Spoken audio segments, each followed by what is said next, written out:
जागरूकता। नकारात्मकता से मुक्ति पाने का पहला कदम ये स्वीकार करना है कि यह मौजूद है। हमें अपने विचारों, भावनाओं और व्यवहारों पर ध्यान देना चाहिए और यह पहचानना चाहिए कि क्या हमें नीचे खींच रहा है। आत्म जागरूकता आत्म सुधार की नींव है। आर्षि अत्रि प्राचीन भारत के महान ऋषियों में से एक थे, जिन्हें ऋग्वेद और अथर्ववेद से जुड़े होने के लिए जाना जाता है। उन्हें आध्यात्मिक ज्ञान, भक्ति और ध्यान की शक्ति पर उनके भजनों के लिए सराहना मिली है। आर्षि अत्रि ने अपने ज्ञान और अनुभवों को कई रूपों में व्यक्त किया, जिनमें श्लोक, मंत्र और संवाद शामिल हैं। आर्षि अत्रि के ज्ञान का एक महत्वपूर्ण पहलू यह है कि वह समय के साथ प्रासंगिक बना रहता है। उनके विचार आज भी उतने ही प्रासंगिक हैं जितने कि वे हजारों साल पहले थे। इसका कारण यह है कि आर्षि अत्रि ने मानवीय अनुभव के मूलभूत सिद्धांतों को समझा था।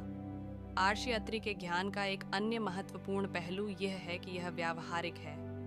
उनके विचारों को लागू करने के लिए विशिष्ट सुझाव दिए गए हैं। उदाहरण के लिए, उन्होंने नकारात्मकता से मुक्ति पाने के लिए आत्म जागरूकता, सकारात्मक सोच, ध्यान और क्षमा जैसे तरीकों का सुझाव दिया।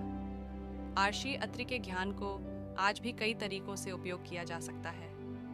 यह हमें अपने जीवन को बेहतर बनाने, अपने आसपास की दुनिया को बेहतर ढंग से समझने और अधिक पूर्ण और संतोषजनक जीवन जीने में मदद कर सकता है। आत्म जागरूकता आत्म सुधार की नींव है। यह एक सरल लेकिन शक्तिशाली विचार है जो हमें अपने विचारों, भावनाओं और व्यवहारों को समझने में मदद करता है। सकारात्मक सोच नकारात्मकता को दूर करने का सबसे अच्छा तरीका है। यह एक और सरल लेकिन शक्तिशाली विचार है जो हमें अपने जीवन में सकारात्मकता को आकर्षित। जीवन का सफर एक जटिल नक्शा है जिसमें हमारे कदम ही दिशा तय करते हैं। कर्म का दर्शन हमें इस नक्शे को समझने का मार्गदर्शन देता है। यह दर्शाता है कि कैसे हमारे हर विचार, शब्द और कर्म भविष्य के बीज बोते हैं। First lesson, introduction. कर्म का अर्थ है क्रिया, और यह दर्शन इस बात पर आधारित है कि हमारे प्रत्येक कार्य का एक परिणाम होता है। यह परिणाम तत्कालिक, अगले जन्म में या जीवन के किसी अन्य चरण में प्रकट हो सकता है। कर्म का सिद्धांत हमें यह समझने में मदद करता है कि हम अपनी नियति के रचयिता हैं और हमारे वर्तमान के विकल्प भविष्य को आकार देते हैं। Second lesson, laws of karma. कर्म के 3 प्रमुख नियम हैं। कर्म फल का नियम, जैसा बोया जाता है वैसा ही काटा जाता है। हमारे अच्छे कर्म अच्छे फल लाते हैं, जबकि बुरे कर्म दुख का कारण बनते हैं। नियत समय का नियम, सभी कर्मों का फल समय पर मिलता है। कुछ फल तुरंत मिलते हैं, जबकि अन्य को प्रकट होने में समय लग सकता है। अवश्यम भाविता का नियम, सभी कर्मों का फल निश्चित रूप से मिलता है। किसी भी कर्म से बचना संभव नहीं है, लेकिन हम अपने कर्मों के परिणामों को कम करने या बदलने का प्रयास कर सकते हैं। Lesson 3, Karma and free will. हालांकि कर्म हमें अपने कार्यों के लिए जिम्मेदार बनाता है, लेकिन इसका मतलब यह नहीं है कि हम स्वतंत्र नहीं हैं। हमारे पास हमेशा चुनाव करने की शक्ति होती है और हम अपने कर्मों का मार्गदर्शन कर संतुष्टि प्राप्त करने के लिए हमें अपने वर्तमान क्षण में जीना चाहिए। हमें अतीत के बारे में चिंता नहीं करनी चाहिए और भविष्य के बारे में आशंकित नहीं होना चाहिए।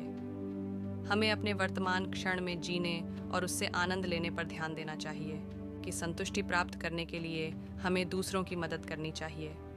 दूसरों की मदद करने से हमें खुशी मिलती है और हमारा जीवन भी सार्थक बनता है।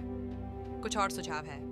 अपने जीवन में सकारात्मक दृष्टिकोण रखें। अपने जीवन में सकारात्मक दृष्टिकोण रखना एक महत्वपूर्ण कौशल है जो आपके जीवन को बेहतर बनाने में मदद कर सकता है।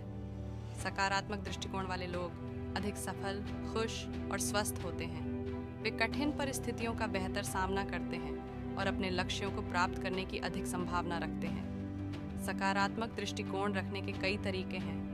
कुछ सुझाव हैं। अपने जीवन के सकारात्मक पहलुओं पर ध्यान केंद्रित करें। जब आप अपने जीवन में सकारात्मक चीज़ों पर ध्यान केंद्रित करते हैं तो आपके पास एक अधिक सकारात्मक दृष्टिकोण होगा।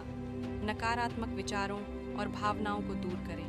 नकारात्मक विचार और भावनाएं आपके दृष्टिकोण को नकारात्मक कर सकती हैं। जब आप नकारात्मक विचारों और भावनाओं का अनुभव करते हैं तो उन्हें पहचानें और उन्हें दूर करने के लिए कदम उठाएं। आशावादी रहें। आशावाद एक महत्वपूर्ण पहलू है जो सकारात्मक दृष्टिकोण को बढ़ावा देता है। जब आप आशावाद रखते हैं तो आपके पास कठिन परिस्थितियों का सामना करने और अपने लक्ष्यों को प्राप्त करने की अधिक संभावना होती है। दूसरों की मदद करें। दृढ़ संकल्प भी सफलता के लिए आवश्यक है। उन्होंने कहा कि दृढ़ संकल्प के बिना कोई भी कठिनाइयों और चुनौतियों का सामना नहीं कर सकता है। दृढ़ संकल्प का अर्थ है अपने लक्ष्यों को प्राप्त करने के लिए कड़ी मेहनत करना और हार नहीं मानना। यह भय, निराशा और असफलता से डरने से मना करता है। अपने लक्ष्यों के प्रति प्रतिबद्ध रहें। अपने लक्ष्यों के प्रति प्रतिबद्ध रहना आपको कठिनाइयों का सामना करने और हार नहीं मानने में मदद करता है। अपने लक्ष्यों के लिए एक योजना बनाएं। एक योजना होने से आपको अपने लक्ष्यों को प्राप्त करने के लिए दिशा और प्रेरणा मिलती है।